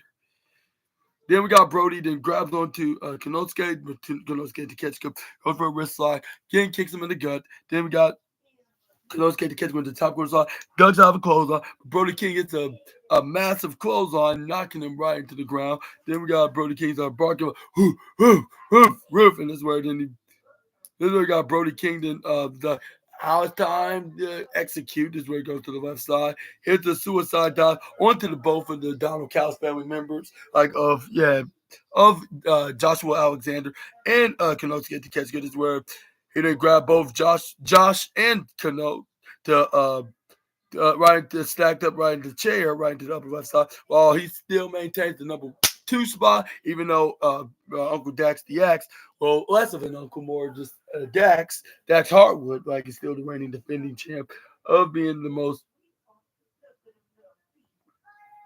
the most hated wrestler in the Ring General's page is of his indie list. Brody King goes for a crossbody splash on them, crushes both of them, which I was surprised they did not have them shatter bones after taking the maneuver. Then throws Konosuke Takeshita right to the upper left side, hits the splash onto the Takeshita, tags in the aerial assassin. Then he picks him up. This is where he's putting him in the shoulder. Where Konosuke Takeshita, Will Ospreay hits him with a double foot stomp. With Brody King get the Death Valley driver, but when Will Ospreay got the knees up, this is where he tried to go for a pin, but only for Joshua Alexander comes in to save the day. But this is where he gets end up throwing the top corner side, but this is where he gets tripped right out of there. This is where we got Brody King trying to go for a clothesline. Only for Joshua Alexander goes for right into the barricade. This is where we got Will Ospreay try to go for a Nas cutter, only for Konosuke Takeshita try to hit the least most devastating move in all the professional wrestling, the Blue Thunder Bomb. And yeah, he must have been arguing with my boy Simon J. Miller for this matter, because he was really trying to do it, trying to prove that he can do that maneuver and also called my boy a bald a-hole, which I take full offense to, even though he's not talking to me.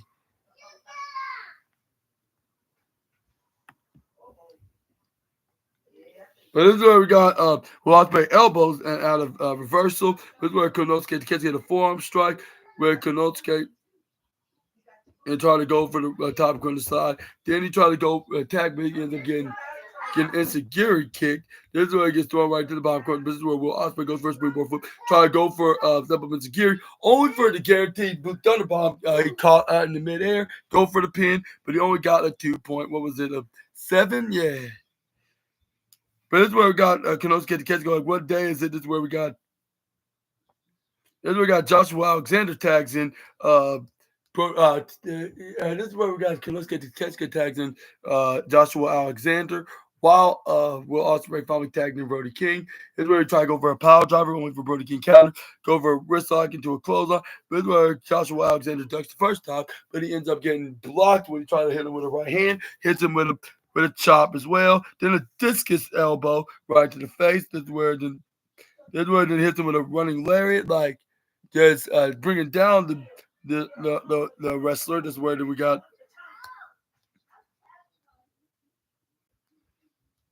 This is where we got Brody King to try.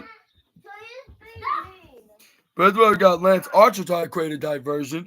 This is where we got Brody King to hit the right hand right into the face. This is where we got Will Ospreay ducks. This is where we got Konosuke Takeshita kicks him right in the gut. Try to go for a clothesline. But only for Will Ospreay to hit a suicide dive on the Archer. This is where we got Will Ospreay goes block a right hand from Konosuke Takeshita. Try to go for a springboard forearm strike. Only for Joshua Alexander trying to go for a power bomb, which he was successful at. Then we got Konosuke Takeshita was like, okay, like now since we taking care of the what's his name, since we taking care of the what's his name, the since he took care of the Osprey problem, we're gonna go after Brody King. But yeah. Oh God, he really needs to start sharing, like, because what's the point of having you here, like, it's his guest, like, if he's not gonna share. He wanted me here the other day. He's getting his wish, but he's not really taking the opportunity of making the best out of it. Yeah. He's just being a I'm sorry about that, but anyways, this is where we got Joshua Alexander. Oh no, it was Konosuke Takeshita. They did a boot right to the face onto Brody King, and then Joshua Alexander did go for a German suplex. Then we got him trying to go for a ripcord forearm strike, which Takeshita hit right behind, while Joshua then hits him in the front. This is where they try to get a double one, but Brody King's like, "You can't take me down." This is where then they end up trying to go for a pin. But this is where Brody King gets the shoulder up at 2.3.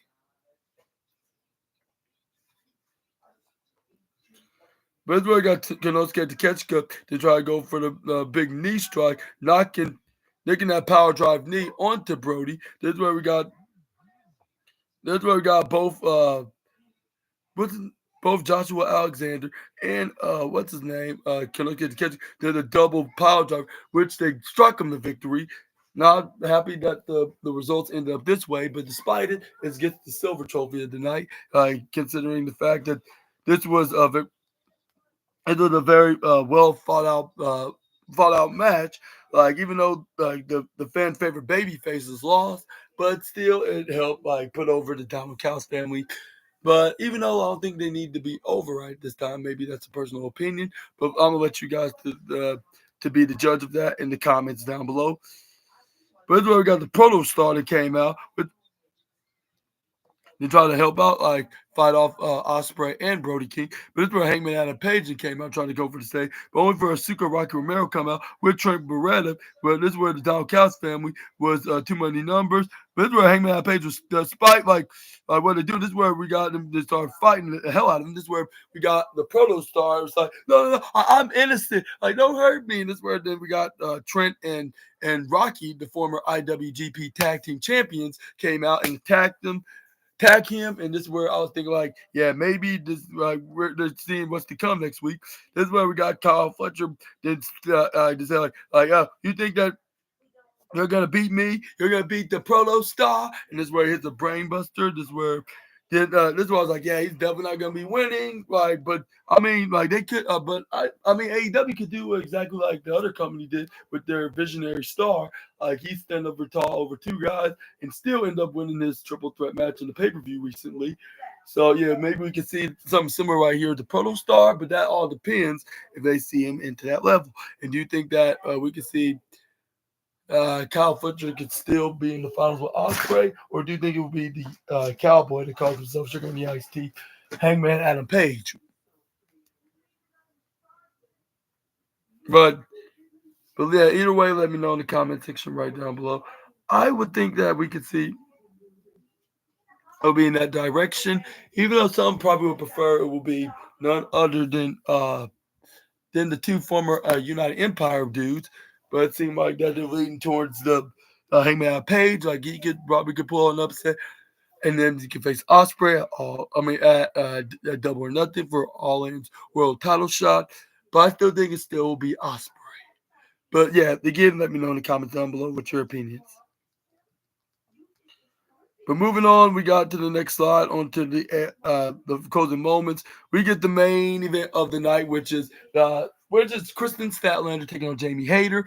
And yeah, and because of the performance and the outcome, which I did not expect the outcome would be what it was, but it's definitely gonna give it I'm definitely giving it the guaranteed golden trophy of the night. Now, and speaking of trophy of the night, like that moment where Bobby Lashley gave a thumbs down despite taking the bribe of MJF's car, like that, it doesn't get any kind of trophy. It's getting the platinum trophy of Goofy Wrestling of the night, because Big Bob just had me totally dying. He nearly had me fell on the floor with him when he and he put his thumb inside. It looked like he about to put it up, but he put it down still, despite him lending him his car. But yeah, but even though despite I say, despite Kristen not being thrown to a table yet, that remains to be seen.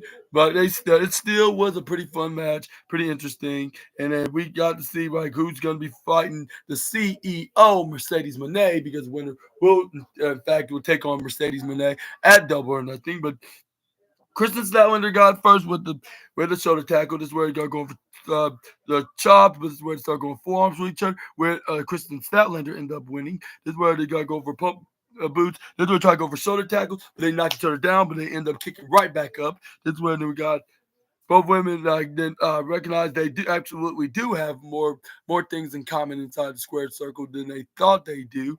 And as a matter of fact, they're like about the same size. That's where they start patting each other, patting themselves like the same way until we got Kristen trying to go for clothesline.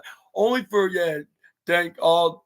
Thank all the angels from heaven, from God, like that. We got Jamie Hayter hits a German suplex onto the self-proclaimed born again Kristen. This is where we got Edward got Jamie Hayter and hits a double knee to the face, even though the one that she might face does it better. But this is where then we got Kristen Stat. I mean, this is where we got Jamie Hayter goes up right up into the middle ropes, hits a missile drop kick on the Kristen Statlander, drop kicking her in the process. Then she tried to go for a cover. She got a 1, she got a 2, but she still didn't get 3. She only got like a 2 point. What was it? Oh, the 2.7 count, if I'm mistaken. Yeah. This we got Jamie Hayter and throws Kristen right into the upper left side. This is where we start stomping on the midsection onto of the former TBS champion. This is where she goes for a wrist lock onto the former AEW Women's Champion and start hitting the forearm strike. Then we got Jamie Hayter then ends up trying. No, this is where we get a springboard by Kristen Statlander. This is where she turns into a wheelbarrow like maneuver. This is where we got Kristen Statlander goes up right to the corner, then hits a European uppercut. Then he goes to the bottom right side, but she ends up getting flipped right to the right side. Then strike over right hand, but this is where she gets hit with Kristen's hand, of the right, when she blocked her right. But this is where we got her trying to go for a tap. But this is where Kristen Statlander blocked. Jamie Hayter blocked and hit a forearm strike or a right hand to the face. Then we got Kristen grab onto the legs, drops Jamie Hayter down. This is where we got what's her name?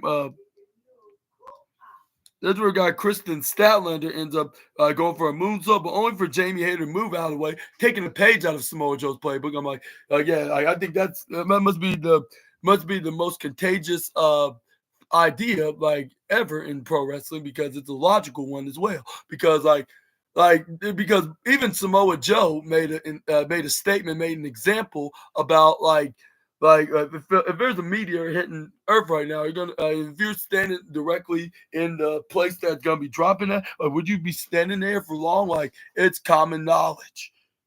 This is where we got Jamie Hayter hitting a knee strike right the high boot, I should say, right onto the face, onto Kristen. This is where we got the. This is where then she got her back in the ring, but this is where she got hitting the right hand, right in the midsection. Then we got her then start going for chops right onto the chest, onto Kristen Statlander. This is where she started going right to the bottom right side, and just try to go for her attack, but she gets the elbow right to the face by Jamie. This is what's happened during the what they call it, the partial powerful force in all of pro wrestling, which is the commercial break, or the picture break, I should say. But it's where we got Jamie Hayter was on top, what they got done. This is where she was in a roll up. This is where we got a triangle choke from Jamie Hayter by trying to lock it on the head of Kristen Statlander. This is where she goes for a meteor when she kicked her right in the gut, knee her right in the back. This is where we got. I'm trying to go for a cover. On for what's her name?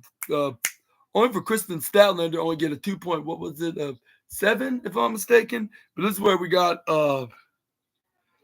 Kristen Statlander got Jamie Hayter back up. Then we got her trying to hit this like this also this Saturday Night Fever maneuver, like which is like something that was usual, but the way she did it was so quick. I don't know how she done it, but it's where then we got some counters of a wheelbarrow roll up from one another from both Kristen and what's her name, Jamie. This is where then we got.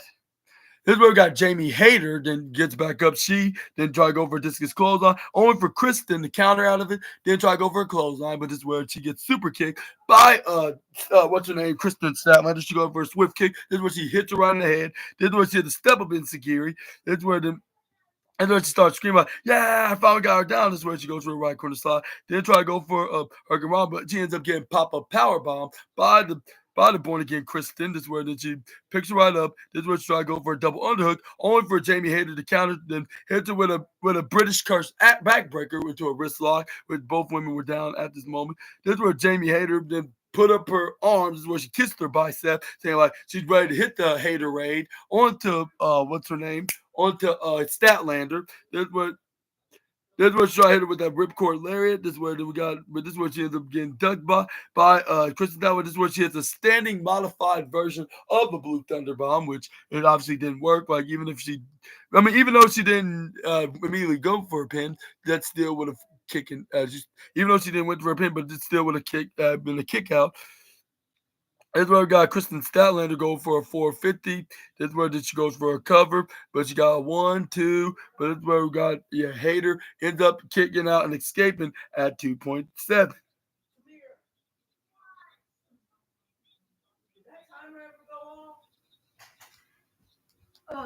Yeah, I turned it off. But that's where we got Kristen Statlander, who was on the top rope. Is where she get hit with right hands after right hands after right hands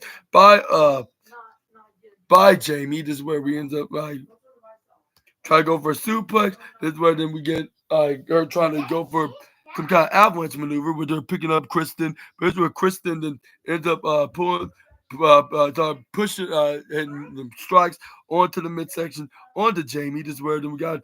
This is where she pushed her right off, but this is where she tried to go for off the top rope. She ends up getting Haterade, a super Haterade, but not like which was a guarantee, by the way. But I believe she got a third time a charm, like when she goes for another one, because she got her right back up, knocking her out 1 and 2. And surprisingly, I was not expecting to hear the third number. And I absolutely got a chance to hear it along with everybody else did that was watching either at home or in attendance in Orlando. This is where then she got the 3. I was like, praise God, it's not going to be Kristen that's going to be winning the Owen Hart Cup tournament.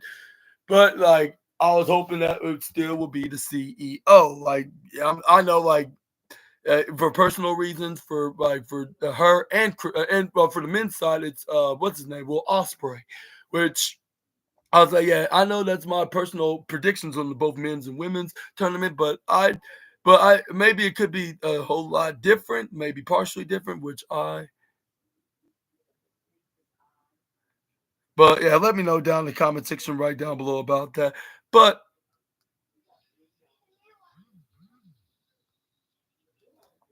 it is indeed official, like regardless on to now the results like has been confirmed on who's going to be facing the CEO on the women's side, and it will indeed be none other than Jamie Hayter that will be joining Mercedes Moné. That will winner gets to face TIT woman herself, timeless Tony Storm for her AEW Women's Championship at AEW what they call AEW All In. That's where we got a little celebration until we heard the. That's where we heard the CEO then came out to the ring. That's where then we got Jamie Hayter. Okay, of course you're gonna be you're doing your Monet rain dance and you out your all for your championship. Like, well, come to think of it, where's your other where's your fourth belt, like the strong women's championship? But it happened to be on the side that was hanging on with the TBS championship right onto the left side, But that's where we heard that Swerve Strickland will indeed be taking on Blake Christian, while what's their names what's the names the Paragons of Kyle O'Reilly and Roderick Strong will be taking on FTR, and we got the Top Flight taking on Action Andretti and what's the name, Leo Rush of CRU if I'm mistaken. But anyways, but like yeah. But well, who do you think's gonna win those matches this Saturday, which is the next 3 days, and also who's gonna be, most importantly, who's gonna be winning these final tournaments, and next week who's gonna be winning between Hangman and Kyle Fletcher, which I thought it was gonna be happening tonight, but it's only just the women. If I was them, I would have added the men's, but I believe that they it would be too soon, and plus, like, you wouldn't tell a very interesting story. It would have been all rushed. So I guess that's understandable why I didn't immediately went for that direction. But yeah, that was basically your AEW Dynamite review on April 23rd, 2025 for y'all today. Hope y'all enjoyed. Let me know in the comments below which one was your favorite match or segment of the night. If I had to pick one, I would say maybe this closing moments, but also with Bobby Lashley putting his thumbs down, like even despite him getting like the biggest gift that MJF could ever offer to him, which that was a very messed up thing for the Almighty One to do, but hey, like, it was his choice, like, so I cannot really argue like for making that decision with him having that iron will. But yeah, like, that would be it for now, Assassinators. Thank you guys for watching. I hope y'all enjoyed the video, and if so, please make sure to give it a like on it. Hit the subscribe, click on the notification bell for more of SNA's videos, and subscribe to his other channel at SNA Entertainment. Link is in the description box below. Which reminds me, I will indeed be making a animation news on tomorrow on April 24th, 2025, which is already available on here on the on the other channel at SNA Entertainment. And let's see like what exactly we're gonna be doing, what we're gonna be talking about actually. What am I even saying? But yeah.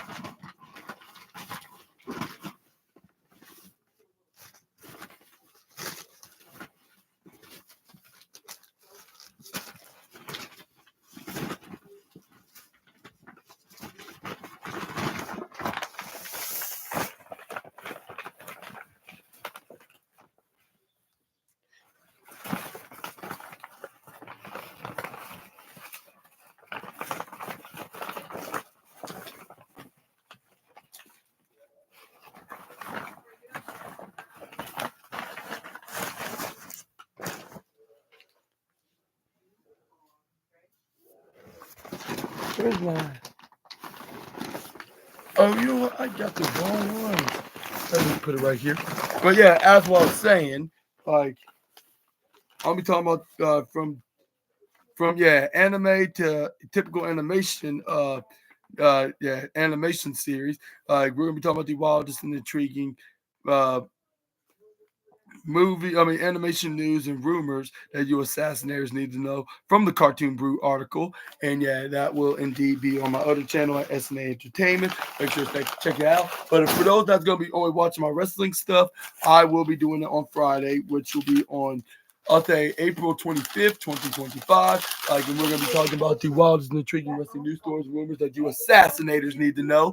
And we're going to be talking about the Sports Gita wrestling article. And we're going to be talking about the following that will be Friday Night SmackDown, post-show SmackDown after Mania. And even though I did not like the idea from Nicholas the Ridiculous, which he sounded extremely ridiculous for making this a match being the SmackDown after WrestleMania, it's already bad enough that the original match was the day before the showcase of the Immortals, which it will be for the WWE Tag Team Championships between the champs. The Street Profits will indeed be taking on the Motor City Machine Guns and the DIY for the tag team titles in a ladder match, triple threat TLC ladder match. And a tables, ladders, and chairs three-way match, tag team three-way match. Let me rephrase that. And who do you think is going to walk out of that show as the double straps? Let me know in the comments down below on that, onto that, on that video, and on the future video, I should say. And for those I'm going to be seeing tomorrow, I'll see you guys on that video on the other channel. And for those that's going to be watching my wrestling video stuff, I'll see y'all on the 25th. Yeah, the 25th. And yeah, I hope you all have a miraculous Wednesday, rest of your night. And I'll see you next time with some more more SNA content. Until you meet again, Super Ninja Austin, out of here. Bye-bye, my assassinators. Y'all take care. Oh, yeah, before I got to give a high rating for AEW. If I had to pick one, I'll say 4.5. I'll say 4.5 stars. But some tells me for both Double or Nothing and All In, like when they're going to be in Arizona and Texas, respectively. Some tells me if not 10 platinum stars, I'm giving it 5 golden stars. Just saying.